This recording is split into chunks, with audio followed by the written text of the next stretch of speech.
Today we will read the story The Crow and the Oyster. Once there lived a crow near the sea.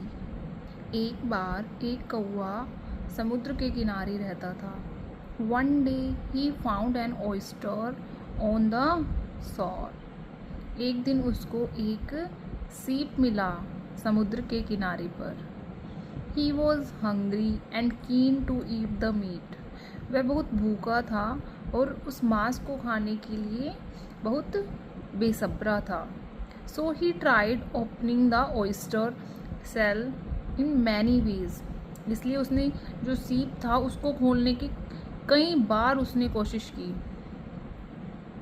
कई तरीकों से उसने उस सीप को खोलने की कोशिश की. He tried opening it with his beak. Then he threw a pebble at it. उसने अपनी चोंच से खोलने की कोशिश करी, कभी उसको पत्थर से. And even tried to crush it under his paw. कभी अपने पंजों से कुचलने की कोशिश की. But nothing worked. परंतु कुछ भी काम नहीं कर रहा था. At that moment another crow flew toward him. उसी समय एक दूसरा कौवा वहाँ उड़ता हुआ आया. And watching him for a while. और थोड़ी देर तक उसको देखता रहा.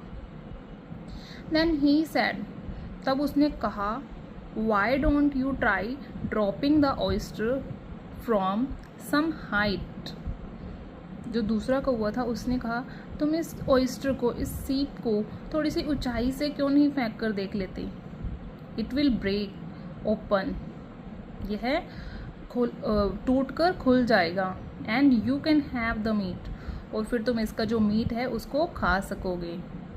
The first crow thought it a good idea. जो पहला कौवा था उसने सोचा यह तो बहुत अच्छा विचार है.